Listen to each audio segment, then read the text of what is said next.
Hello दोस्तों, स्वागत है आप सभी का दृष्टि IQ यूट्यूब चैनल पर। आज की इस वीडियो में हम लोग देखने वाले हैं सितंबर महीने के पहले सप्ताह की करंट अफेयर्स। सितंबर महीने का पहला सप्ताह हाल ही में बीता है और इस दौरान कई सारे महत्वपूर्ण क्वेश्चन हैं जो आप सभी के आगामी परीक्षाओं में पूछे जा सकते हैं। वैसे तो इस बीच में कई सारे करंट अफेयर्स के क्वेश्चन हुए हैं, लेकिन इनमें से वो क्वेश्चन जो आपके एग्जाम में पूछे जा सकते हैं उनको यहाँ पर हम लोग डिस्कस करेंगे। तो इस वीडियो में हम लोग टोटल 40 क्वेश्चन कवर करने वाले हैं जो कि काफ़ी ज़्यादा महत्वपूर्ण हैं। इस वीडियो में हर एक क्वेश्चन के लिए आपके पास 2 से 3 सेकंड का समय होगा। पहले आपको हर एक क्वेश्चन का आंसर खुद से सोचना है और उसके बाद मैं आपको बताऊंगा। इस तरीके से आप इन क्वेश्चंस को लंबे समय तक याद रख पाएंगे। तो आइए वीडियो को शुरू करते हैं। यहाँ पर आपके सामने सबसे पहला क्वेश्चन है और काफ़ी इंपॉर्टेंट सवाल है। सीमा सुरक्षा बल यानी कि BSF, इसके नए महानिदेशक कौन बन गए हैं? तो बॉर्डर सिक्योरिटी फोर्स, जो कि भारत की पाकिस्तान और बांग्लादेश दोनों सेनाओं पर भारत की रक्षा करता है, इसके नए महानिदेशक हाल ही में बने हैं पंकज कुमार सिंह। तो इसका सही उत्तर हो जाएगा ऑप्शन सी। BSF की स्थापना भारत पाकिस्तान युद्ध 1965 के बाद की गई थी और इसका मुख्यालय है नई दिल्ली में। यह भारत का जो गृह मंत्रालय है उसी के अधीन ये काम करता है। PM नरेंद्र मोदी ने हाल ही में किसकी 125वीं जयंती के अवसर पर 125 रुपए का विशेष स्मारक सिक्का जारी किया है? इसका सही आंसर होगा ऑप्शन ए, यानी कि स्वामी प्रभुपाद जी। स्वामी प्रभुपाद जी जो हैं, इन्होंने इस्कॉन की स्थापना की थी, जो कि पूरी दुनिया में भगवत गीता और भारत का जो वैदिक साहित्य है उसके प्रचार प्रसार में इन्होंने काफ़ी अहम योगदान दिया था। तो हाल ही में 1 सितंबर को इन्हीं की 125वीं जयंती थी, जिस अवसर पर भारत के प्रधानमंत्री ने 125 रुपए का विशेष स्मारक सिक्का जारी किया है। तो इसका सही आंसर है स्वामी प्रभुपाद जी। वासुदेव परांजपे, जिनका हाल ही में निधन हो गया, आपको यह बताना है कि ये किस खेल से जुड़े थे।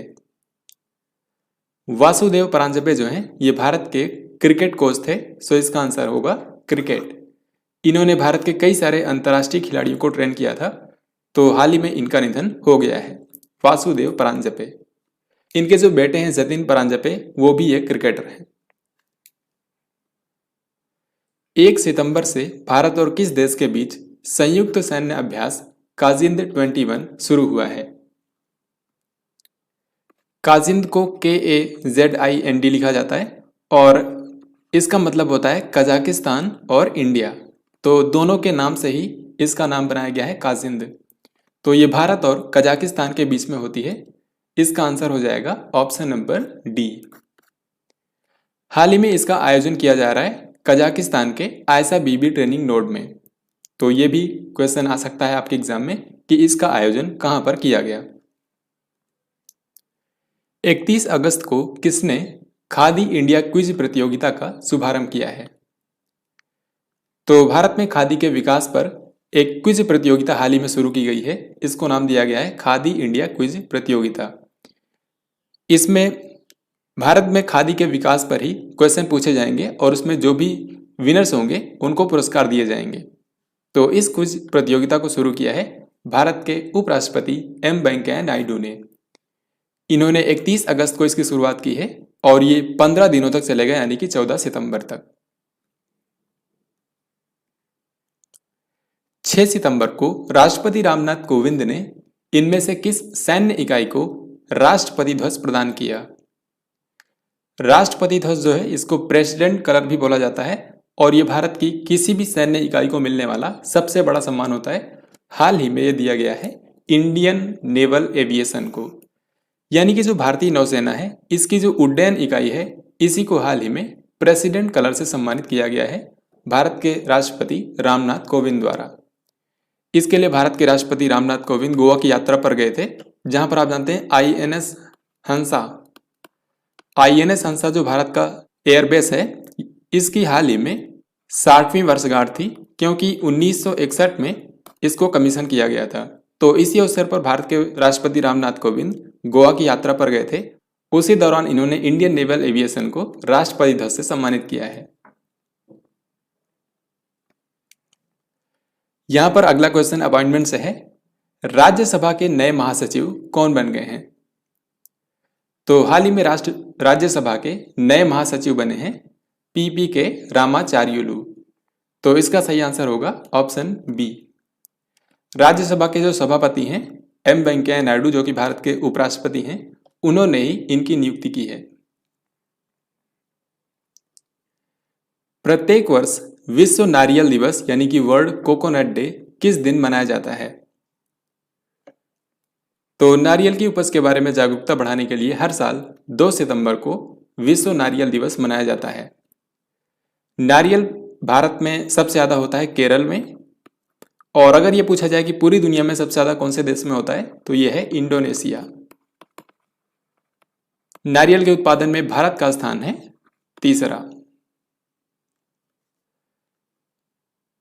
वित्त वर्ष 2021-22 की पहली तिमाही में भारत की जीडीपी वृद्धि दर कितने % रही है?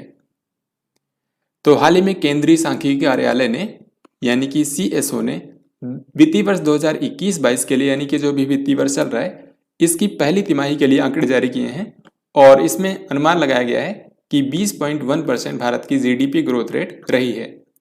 तो इसका सही आंसर होगा ऑप्शन डी। अफ्रीकी मूल के लोगों के लिए अंतर्राष्ट्रीय दिवस पहली बार किस दिन मनाया गया? तो हाल ही में अफ्रीकी मूल के लोगों के लिए संयुक्त राष्ट्र द्वारा पहली बार अंतर्राष्ट्रीय दिवस मनाया गया है 31 अगस्त को। राइट आंसर हो जाएगा ऑप्शन डी। भारतीय नौसेना के इनमें से किस एयर स्टेशन ने 5 सितंबर 2021 को अपनी हीरक जयंती मनाई है? हीरक जयंती को बोला जाता है डायमंड जुबली अंग्रेजी में, और इसका मतलब होता है किसी भी घटना के 60 साल पूरे होना। तो जब भी किसी घटना के 60 साल कंप्लीट होते हैं तो उसको डायमंड जुबली कहा जाता है, और इसका जो राइट आंसर है ये है INS हंसा।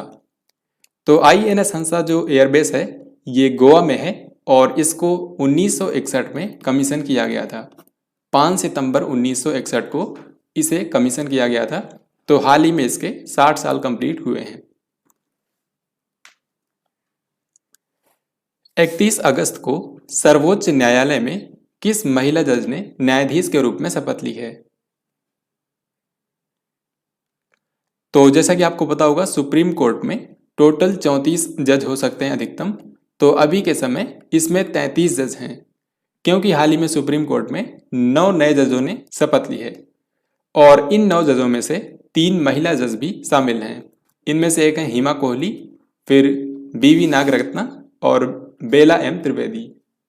तो इसका सही आंसर हो जाएगा ऑप्शन डी यानी कि उपरोक्त सभी। तो यहां पर आपसे 2 क्वेश्चन पूछे जा सकते हैं कि अभी के समय सुप्रीम कोर्ट में टोटल जजों की संख्या कितनी है? तो आपको बताना है 33, जिसमें से एक मुख्य न्यायाधीश भी हैं NV रमन्ना। इसके अलावा अभी के समय सुप्रीम कोर्ट में टोटल महिला जजों की संख्या है 4, क्योंकि एक तो पहले से ही थी और 3 हाल ही में अपॉइंट की गई हैं। बच्चों और माताओं के पोषण पर 2 दिवसीय राष्ट्रीय सम्मेलन किस शहर में आयोजित किया गया? तो हाल ही में बच्चों और माताओं के पोषण पर 2 दिनों का एक राष्ट्रीय सम्मेलन आयोजित किया गया था गुजरात के केवड़िया में। केवड़िया में ही आप जानते हैं दुनिया की सबसे ऊंची स्टैचू ऑफ यूनिटी यहीं पर है। तो यहीं पर हाल ही में बच्चों और माताओं के पोषण पर 2 दिनों का राष्ट्रीय सम्मेलन आयोजित किया गया। ये सम्मेलन जो था ये भारत के महिला और बाल विकास मंत्रालय द्वारा आयोजित किया गया था, जिसकी अध्यक्षता की थी भारत की महिला और बाल विकास मंत्री स्मृति ईरानी ने। लद्दाख प्रशासन ने इनमें से किसे अपना राजकीय पक्षी घोषित किया है? तो लद्दाख का स्टेट बर्ड हाल ही में किसको घोषित किया गया है, ये पूछा जा रहा है। इसका आंसर होगा ब्लैक नेकेड क्रेन, यानी कि काली गर्दन वाला सारस। तो ये केवल लद्दाख में ही पाया जाता है। इसको हाल ही में लद्दाख प्रशासन ने अपना स्टेट बर्ड घोषित किया है। इसी तरीके से हिम तेंदुआ यानी कि स्नो लेपर्ड को लद्दाख प्रशासन ने अपना राजकीय पशु घोषित किया है, यानी कि स्टेट एनिमल। तो स्टेट एनिमल है हिम तेंदुआ, और लद्दाख का स्टेट बर्ड है ब्लैक नेकेड क्रेन।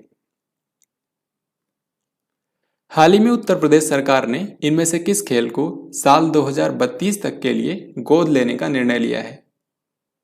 यानी कि उत्तर प्रदेश सरकार इनमें से किस खेल को 2032 तक समर्थन देगी? इसका सही उत्तर होगा ऑप्शन ए यानी कि कुश्ती। कुश्ती जिसको अंग्रेजी में रेसलिंग भी कहा जाता है, अब इसको समर्थन देगा उत्तर प्रदेश सरकार। तो उत्तर प्रदेश सरकार लगभग 170 करोड़ रुपए खर्च करेगी कुश्ती पर, ताकि भारत के जो खिलाड़ी हैं वो ओलंपिक्स में भारत का प्रतिनिधित्व कर सकें। तो इसका राइट आंसर होगा कुश्ती। इसी तरीके से आपको पता होगा ओडिशा सरकार ने हॉकी को गोद लिया है। ऑसिंडेक्स नाम का जो सैन्य अभ्यास होता है, आपको बताना है कि यह भारत और किस देश के बीच एक संयुक्त नौसेना अभ्यास है। तो इसका सही आंसर होगा ऑप्शन सी यानी कि ऑस्ट्रेलिया।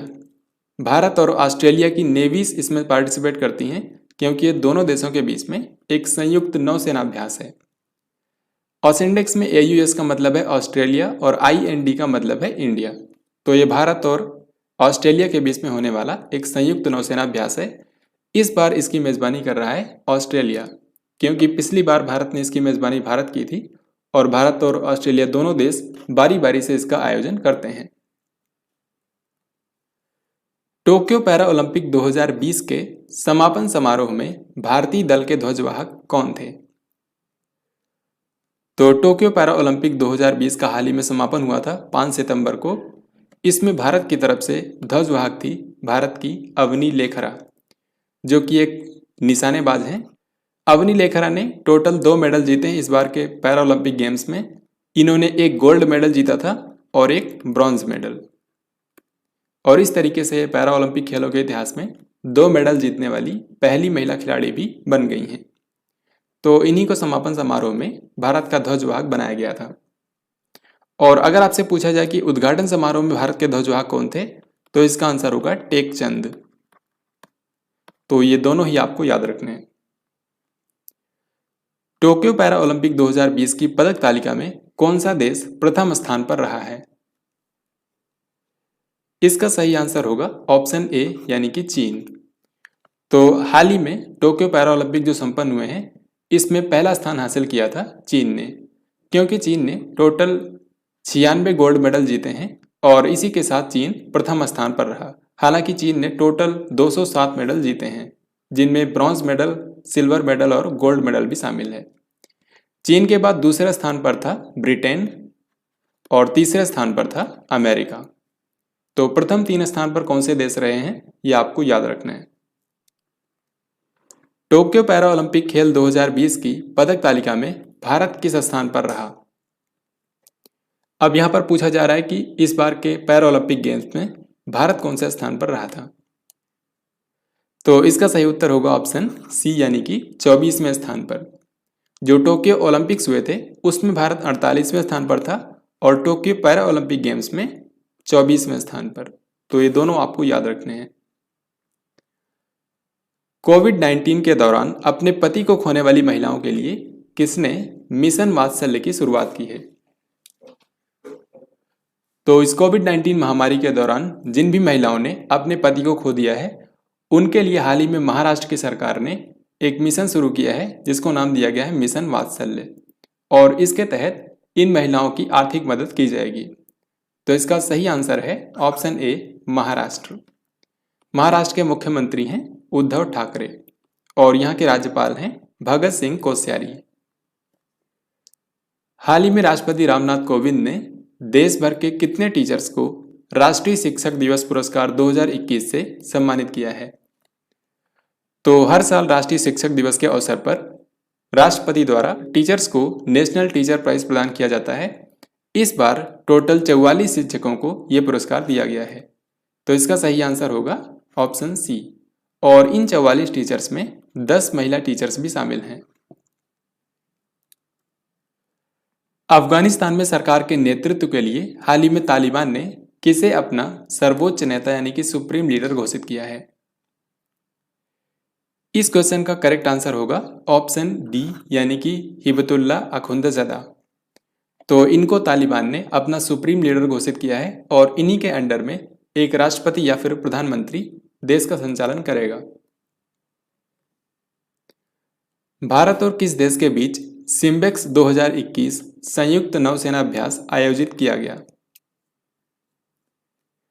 सिम्बेक्स जो है ये भारत और सिंगापुर के बीच में होने वाला एक नौसेना अभ्यास है। इसका सही उत्तर हो जाएगा सिंगापुर। भारत और सिंगापुर के बीच में सिम्बेक्स अभ्यास का आयोजन किया जाता है। हाल ही में किस राज्य की सरकार ने आत्मनिर्भर कृषि योजना और आत्मनिर्भर बागवानी योजना नामक 2 योजनाएं शुरू की हैं? तो हाल ही में अरुणाचल प्रदेश की सरकार ने राज्य में कृषि को बढ़ावा देने के लिए आत्मनिर्भर कृषि योजना और बागवानी को बढ़ावा देने के लिए आत्मनिर्भर बागवानी योजना की शुरुआत की है। तो इसका सही आंसर होगा अरुणाचल प्रदेश। अरुणाचल प्रदेश के मुख्यमंत्री हैं पेमा खंडू और यहाँ के राज्यपाल हैं BD मिश्रा। प्रत्येक वर्ष 5 सितंबर को निम्न में से कौन सा दिवस मनाया जाता है? तो हर साल 5 सितंबर को भारत में राष्ट्रीय शिक्षक दिवस यानी कि नेशनल टीचर्स डे मनाया जाता है, क्योंकि 5 सितंबर को जन्मदिन होता है डॉक्टर सर्वपल्ली राधाकृष्णन का, जो कि भारत के पहले उपराष्ट्रपति थे और दूसरे राष्ट्रपति थे। तो इन्हीं की जयंती को भारत में राष्ट्रीय शिक्षक दिवस यानी नेशनल टीचर्स डे के रूप में मनाया जाता है। इसके अलावा 5 सितंबर को ही विश्व स्तर पर संयुक्त राष्ट्र द्वारा अंतर्राष्ट्रीय चैरिटी दिवस मनाया जाता है। हाल ही में भारतीय सेना ने इनमें से किस देश में आयोजित बहुपक्षीय अभ्यास ज़ैपेड 21 में भाग लिया है? तो ज़ैपेड 2021 जो है ये हाल ही में एक बहुपक्षीय अभ्यास था और इसमें कई देशों के सेनाओं ने हिस्सा लिया। इसमें भारतीय सेना ने भी हिस्सा लिया है। इसमें इंडियन आर्मी के 200 सैनिकों का एक दल शामिल हुआ है। तो यहाँ पर सिर्फ इतना पूछा गया है कि ये जो बहुपक्षीय अभ्यास था ज़ैपेड 21 नाम का, ये किस देश में आयोजित किया गया? तो इसका जो सही आंसर है ये है ऑप्शन नंबर ए यानी कि रूस। रूस में इसको आयोजित किया गया था। हाल ही में किस केंद्रीय मंत्री ने अखिल भारतीय आयुर्वेद संस्थान में पोषण वाटिका का उद्घाटन किया है? अखिल भारतीय आयुर्वेद संस्थान जो है ये नई दिल्ली में है और यहाँ पर हाल ही में भारत की महिला और बाल विकास मंत्री स्मृति ईरानी ने पोषण वाटिका यानी कि न्यूट्री गार्डन का उद्घाटन किया है। ये बेसिकली महिलाओं और बच्चों के पोषण के बारे में जागरूकता फैलाने के लिए ये न्यूट्री गार्डन बनाया गया है, जिसका उद्घाटन किया भारत की महिला और बाल विकास मंत्री स्मृति ईरानी ने। तो इसका सही आंसर है ऑप्शन ए। हाल ही में खबरों में रहा ऐतिहासिक कार्बी आंगलोंग समझौता निम्न में से किस राज्य से संबंधित है? कार्बी आंगलोंग रीजन जो है ये असम में है, तो ये असम से संबंधित है। इसका राइट आंसर होगा ऑप्शन ए। हाल ही में भारत के जो केंद्रीय मंत्री हैं, केंद्रीय गृह मंत्री अमित शाह और असम के जो मुख्यमंत्री हैं हिमंता बिस्वा शर्मा, साथ ही कार्बी आंगलोंग में जो विरोधी ग्रुप हैं उनके सदस्यों ने आपस में नई दिल्ली में ये समझौता किया है। इसके तहत केंद्र सरकार और असम की सरकार मिलकर इस रीजन के विकास के लिए काम करेंगे। अगले 5 सालों में लगभग 1000 करोड़ रुपए खर्च किए जाएंगे। तो यही समझौता हाल ही में हुआ है, जिसको नाम दिया गया है कार्बी आंगलोंग समझौता। डेल स्टेन, इन्होंने हाल ही में क्रिकेट के सभी प्रारूपों से संन्यास की घोषणा की है। आपको बताना है कि ये किस देश के क्रिकेटर हैं। डेल स्टेन तो ये दक्षिण अफ्रीका के क्रिकेटर हैं। हाल ही में इन्होंने क्रिकेट के सभी प्रारूपों से संन्यास ले लिया है। प्लास्टिक पैक्ट शुरू करने वाला एशिया का पहला देश कौन सा बन गया है? तो ये जो प्लास्टिक पैक्ट हाल ही में लॉन्च किया गया है, इसको लॉन्च किया है भारत ने। बेसिकली भारत का जो भारतीय उद्योग परिसंघ है यानी कि CII, confederation of Indian industry, इसने world wide fund for nature की जो इंडियन ब्रांच है यानी कि वर्ल्ड वाइड फंड इंडिया, इसके साथ में मिलकर प्लास्टिक पैक्ट शुरू किया है और इस तरीके से भारत एशिया का पहला देश बना है जिसने प्लास्टिक पैक्ट को लॉन्च किया है। ये बेसिकली प्लास्टिक की समस्या से निपटने के लिए लॉन्च किया गया है। भारतीय अंतर्राष्ट्रीय फिल्म समारोह यानी कि international film festival of India, इसका कौन सा संस्करण नवंबर 2021 में आयोजित किया जाएगा? भारतीय अंतर्राष्ट्रीय फिल्म समारोह जो होता है ये हर साल आयोजित किया जाता है और इस बार इसका 52वां संस्करण होगा जो कि गोवा में आयोजित किया जाएगा। इसका जो 51वां संस्करण था वो 2020 में होना था, लेकिन कोविड-19 महामारी के चलते उसको इसी साल जनवरी महीने में आयोजित किया गया था। तो इस बार नवंबर 2021 में इसका 52वां संस्करण आयोजित किया जाएगा। 18 वर्ष से अधिक आयु के सभी लोगों को कोविड वैक्सीन की पहली डोज देने वाला देश का पहला राज्य कौन सा बन गया है? तो भारत का पहला राज्य जिसने अपनी सभी वयस्क आबादी को कोविड-19 की पहली डोज दे दी है वैक्सीन की, ये राज्य है हिमाचल प्रदेश। इसका सही आंसर होगा ऑप्शन डी। हिमाचल प्रदेश के मुख्यमंत्री हैं जयराम ठाकुर। केंद्रीय प्रत्यक्ष कर बोर्ड यानी कि सीबीडीटी का नया अध्यक्ष किसे नियुक्त किया गया है? Central board of direct taxes, जो कि भारत में जितने भी प्रत्यक्ष कर हैं उनके लिए बोर्ड है, तो इसका नया अध्यक्ष हाल ही में बनाया गया है जेबी महापात्रा को। इनसे पहले थे वाईसी मोदी जो कि काफ़ी लंबे समय तक थे, तो इन्हीं के बाद अब जेबी महापात्रा को सीबीडीटी का नया अध्यक्ष बनाया गया है।